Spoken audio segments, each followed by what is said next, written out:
Salut Aurélia. Daniel. Très bien, très bien. Alors, dis-nous, Stéphanie, tu es conseillère, Conseillère de Paris, d'accord, et tu as déposé un... Karine. il y a un an. Très bien, très bien. C'était sûr. C'était sur la pêche, parce qu'en fait, à Paris, il y a un arrêté préfectoral qui interdit de manger le poisson pêché, qui interdit la vente du poisson pêché pour des raisons objectives de problèmes de pollution et donc de santé publique. Mais par contre, il est autorisé de pêcher. Et l'association Zoopolis m'a alertée en me disant mais c'est quand même assez absurde, on n'a pas le droit de manger les poissons, on n'a pas le droit de les revendre. Donc ça veut dire quoi de continuer à autoriser de les pêcher? Ça veut dire que c'est un loisir où le seul but c'est de faire souffrir les poissons. Parce que même si vous pêchez le poisson et que vous le relâchez vivant dans la Seine, on sait que, bon d'abord le poisson il a subi une violence, hein, parce que sortir de l'eau c'est extrêmement perturbant, c'est un traumatisme, c'est les chercheurs qui montrent cela. Et généralement en plus les poissons sont blessés par les hameçons, même s'il y a différents types d'hameçons possibles. Et généralement, les poissons, au bout de 2 jours, ils sont très nombreux à mourir voilà, et dans l'eau, des blessures, ou alors avoir du mal à se nourrir. Donc en tous les cas, on est sur une souffrance gratuite et qui est considérée comme un loisir. Or, je pense qu'il faut quand même évoluer dans notre compréhension et notre respect des animaux, de la souffrance animale, et ne pas considérer que c'est des loisirs, quoi. Donc voilà, c'est pour ça que j'avais proposé un vœu au Conseil de Paris, quelque chose qui me semblait relever du bon sens.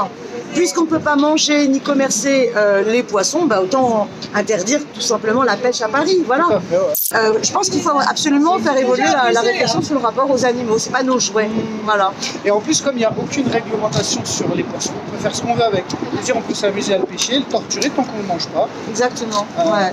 Alors, il y a en plus un problème sur Paris, c'est que vous commencez à avoir des ventes de poissons sauvages qui se font dans certains quartiers, parce qu'il y a une misère à Paris qui fait que il y en a qui on va les vendre quand même. Donc il y a un danger d'empoisonnement. Il y a vraiment les problèmes de pollution sont réels. Et donc il ne faut pas se cacher derrière son petit doigt électoraliste du lobby des pêcheurs, quoi. Il y a une question de santé publique qui est en jeu, et puis il y a aussi une question de faire évoluer les mentalités sur le rapport à la souffrance animale. Bon, mais hélas, ce vœu n'a pas été... Donc tu penses que le blocage... Donc la bataille continue. Et le blocage, c'est principalement par rapport au lobby de la pêche? Oui, bien sûr. Il est très virulent, moi je l'ai subi, parce que avec Amandine de l'association Zoopolis, on avait fait une petite vidéo pour parler de cette problématique-là. Et j'ai eu des centaines et des centaines de messages d'insultes et même des messages, des menaces de mort, exactement sur les réseaux sociaux. Alors c'était étonnant parce que c'était vraiment l'année dernière, c'est tombé le 8 mars. Le 8 mars, Journée internationale des droits des femmes. J'ai eu des insultes, une violence sexiste et incitant à ce qu'on me jette dans la Seine, mais de manière assez étonnante.